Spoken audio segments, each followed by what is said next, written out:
अस्सलाम वालेकुम viewers, with खैरियत से होंगे। आज के लेक्चर में हम पढ़ेंगे जी लूप्स के टॉपिक को, जो कि एक इंतहाई अहम टॉपिक है किसी भी प्रोग्रामिंग लैंग्वेज में।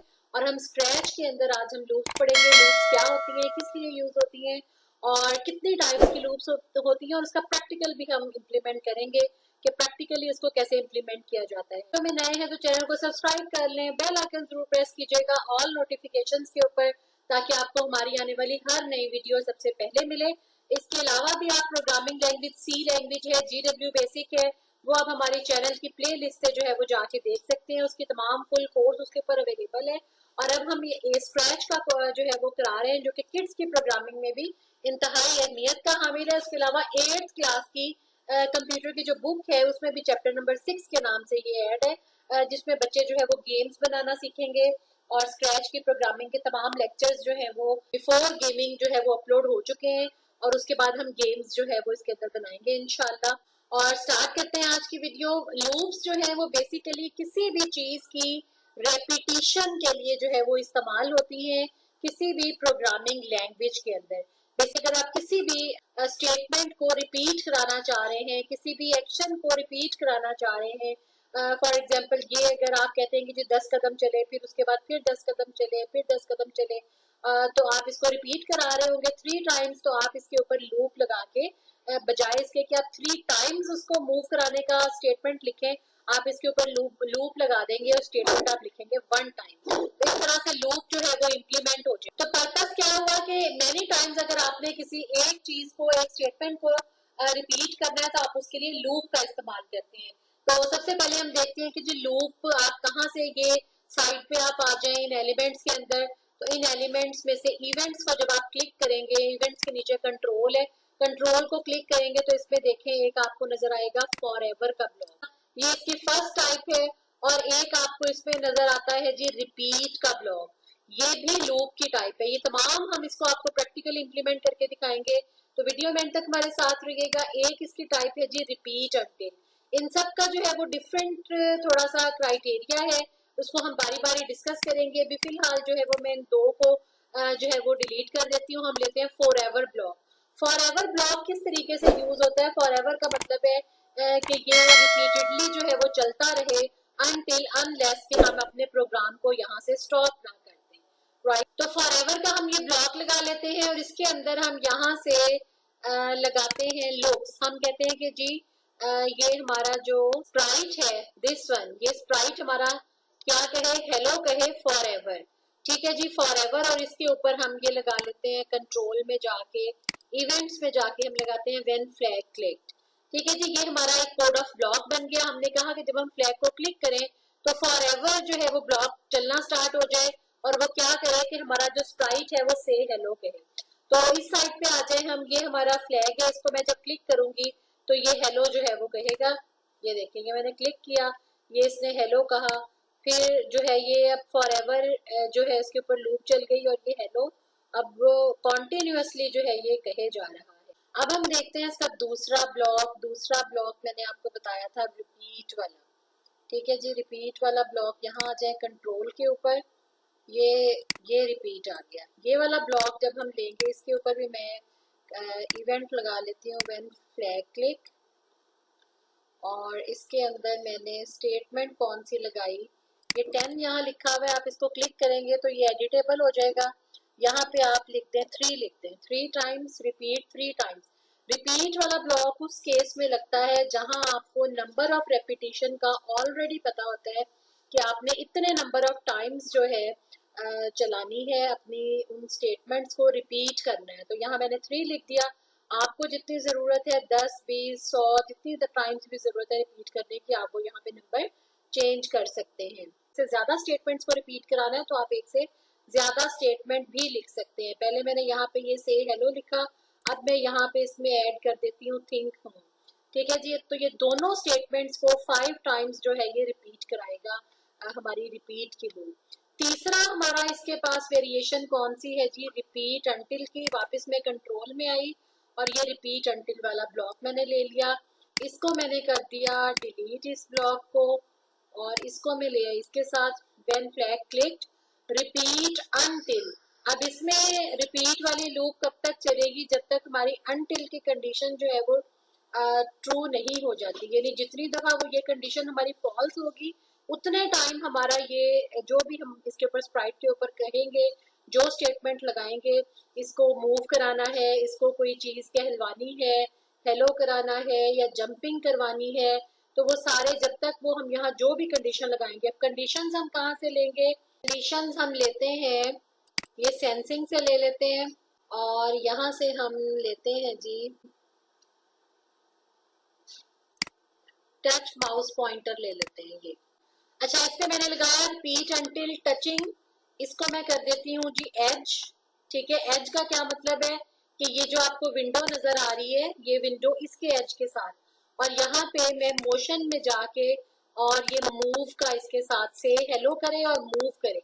ठीक है जी, ये से हेलो करे और मूव करे 10 स्टेप्स, इसको मैं वापस लेके आती हूँ, इसको स्टॉप करती हूँ, और अब मैं इसको जो है इसको मैं क्लिक करती हूँ।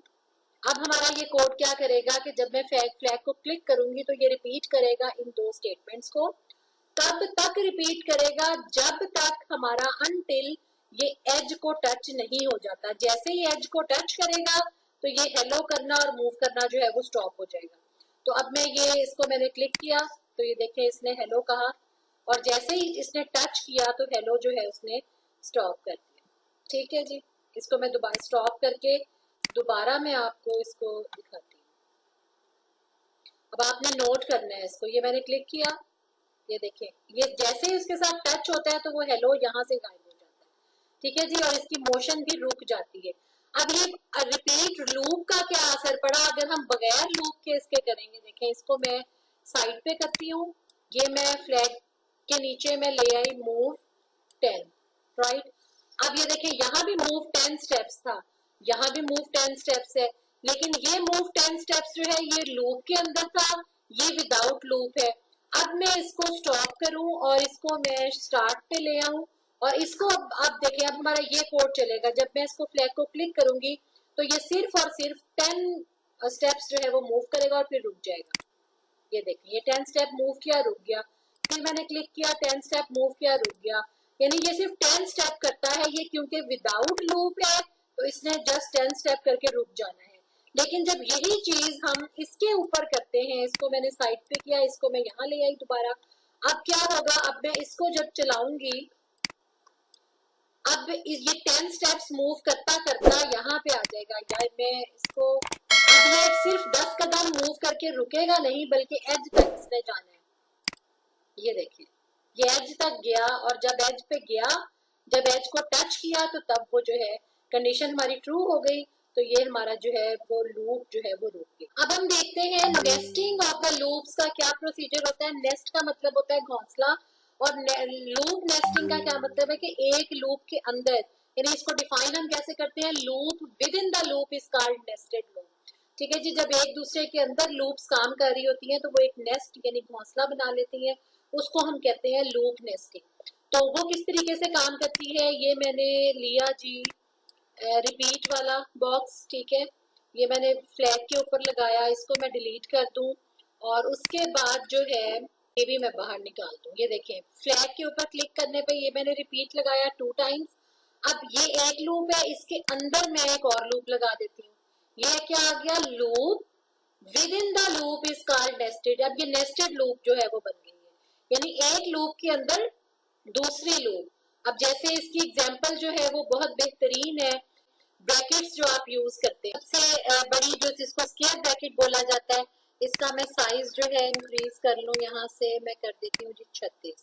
ठीक है जी, ये स्क्वायर ब्रैकेट है, उसके बाद करली ब्रैकेट होती है, उसके बाद पैरेंथेसिस होती है। अब ये देखिए एक ब्रैकेट के अंदर दूसरी ब्रैकेट है, ये वर्कआउट किस तरह से करती है, जो सबसे इनर ब्रैकेट होती है सबसे पहले हम उसको क्लोज करते हैं। ऐसा ही है जी स्टूडेंट्स, क्या मैं सही कह रही हूँ। ये स्क्वायर ब्रैकेट मैथ में जब ये तीनों ब्रैकेट इकट्ठी आ जाती हैं तो ये bracket with in the brackets होती हैं। अब ये सबसे बड़ी, ये सेकंड नंबर पे, ये थर्ड। अब हमने सबसे पहले क्लोज किसको करना होता है, थर्ड वन को, जो सबसे इनर होती है। ठीक, उसके बाद किसको क्लोज करना है, करली ब्रैकेट को, और उसके बाद हमने सबसे आउटर जो होती है उसको हमने स्क्वायर ब्रैकेट को क्लोज करना है। ये सबसे बेहतरीन एग्जांपल है नेस्ट की। तो इसी लूप को जो है हम अप्लाई करते हैं नेस्टेड लूप के ऊपर, कि loop with in the loop. अब ये देखें ये लूप कहाँ पे खत्म हो रही है, आउटर लूप यहाँ पे, उसके अंदर अंदर जो है वो एक इनर लूप लगी हुई है जो उसके अंदर से स्टार्ट हो रही है और अंदर ही जो है वो खत्म हो रही है। सेम इसी तरीके से जैसे मैंने आपको ये अंदर से स्टार्ट हुई, अंदर ही खत्म हो गई, ये भी उस ब्रैकेट के अंदर स्टार्ट हुई और अंदर खत्म हो गई और सबके बाद में ये वाली ब्रैकेट जो है ये क्लोज हुई। ठीक है जी, तो ये कॉन्सेप्ट होता है नेस्टिंग का। अब इसके अंदर मैं कहती हूँ जी ये मैंने नेस्टेड लूप लगा दी, उसके बाद मैंने यहाँ पे लिखा चेंज साइज बाय 10। अब चेंज साइज बाय 10 की जगह मैं 5 कर देती हूँ। अब साइज किसका चेंज होगा, इस स्प्राइट का। ठीक है जी, इसको मैं यहाँ पे ले आती हूँ और अब ये देखेंगे मैंने फ्लैग को क्लिक किया तो ये देखें थोड़ा बड़ा हो गया। ठीक है जी, इसको यहाँ ले आऊँ ताकि आपको क्लियर नजर आए। अब ये कितना टाइम क्लियर जो है ये हो रहा है, ये देखें जैसे ही मैंने क्लिक किया ये देखें ये नजर आ रहा होगा आपको। ठीक है जी, तो ये है रिपीट लूप। उम्मीद है नेस्टिंग ऑफ द लूप और लूप की जो है वो बहुत अच्छे तरीके से समझ आ गई होगी। हमारे साथ रहिएगा, चैनल पे नए तो चैनल को सब्सक्राइब कर लें ताकि आप तक वक्तन फवक्तन हम कंप्यूटर्स के हिसाब से स्टूडेंट्स के लिए तमाम गेस्ट पेपर्स, इम्पोर्टेंट क्वेश्चंस और उसके अलावा बहुत से स्टूडेंट्स के फायदेमंद चीज़ें जो है डेट शीट, गैसेज और पास पेपर सॉल्यूशंस, उसके प्रैक्टिकल्स, बहुत सारी चीज़ें स्टूडेंट्स के लिए हम अपलोड करते हैं और साथ साथ हम कुछ टीचर्स के लिए भी अपलोड करते रहते हैं ताकि वो भी नई टेक्नोलॉजीज के साथ जो है आहंग रहें। तो नेक्स्ट वीडियो तक अल्लाह।